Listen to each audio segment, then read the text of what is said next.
सत्ता की तीसरी बार कमान संभालने के लिए भाजपा ने तैयारियां जोरों पर शुरू कर दी हैं। टिकट वितरण की जो गलती लोकसभा में हुई थी, वो गलती भाजपा विधानसभा में नहीं दोहराना चाहती। यही कारण है कि बार बार बैठकों का दौर लगातार चल रहा है। संघ की सलाह भी ली जा रही है। वीरवार सुबह भाजपा की कोर ग्रुप की बैठक हुई, जिसमें केंद्रीय मंत्री एवं विधानसभा चुनाव प्रभारी धर्मेंद्र प्रधान ने राज्य के प्रमुख नेताओं के साथ पार्टी उम्मीदवारों के चयन संबंधी फॉर्मूले पर फाइनल चर्चा की।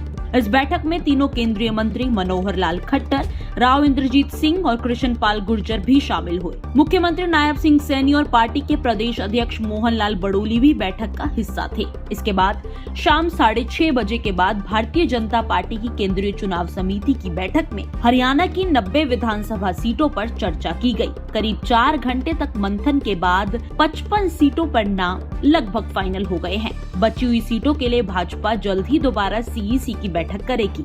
काबिले जिक्र रहे कि अहिरवाल वोटर्स भाजपा को सत्ता तक पहुंचाने का एक मजबूत साधन है। राव बीरेंद्र सिंह मुख्यमंत्री रहे।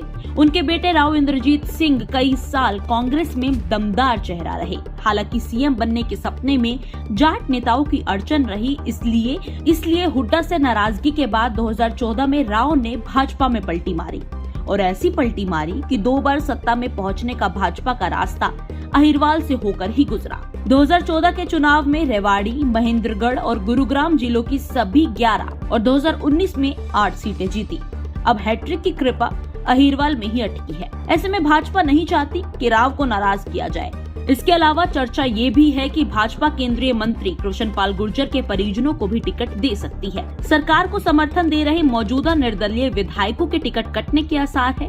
साथ ही मौजूदा विधायकों को टिकट मिलने की संभावनाएं बेहद ही कम नजर आ रही हैं। मीटिंग में इस बात पर भी सहमति बनी कि जिन उम्मीदवारों ने लोकसभा चुनाव लड़ा, उन्हें भाजपा विधानसभा में भी उतार सकती है। सूत्रों की माने तो मुख्यमंत्री नायब सिंह सैनी को लाडवा से विधानसभा चुनाव लड़ने के संकेत दिए गए हैं। बैठक में केंद्रीय गृह मंत्री अमित शाह भी मौजूद थे, जिनके पास सर्वे की ग्राउंड रिपोर्ट मौजूद थी। इसके आधार पर कहा जा रहा है कि भाजपा कई मौजूदा विधायकों के साथ साथ कुछ मंत्रियों के टिकट भी काट सकती है। करीब 2 दर्जन सीटों पर नए चेहरे देखने को मिल सकते हैं।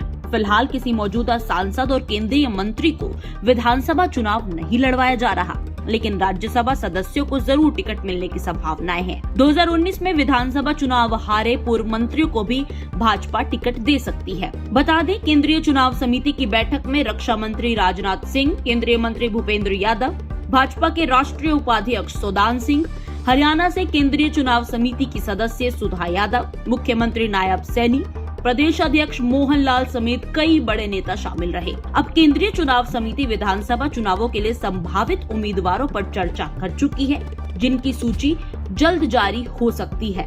तारीख आज ही संभावित है। दिल्ली से bureau report, Punjab Kesari TV.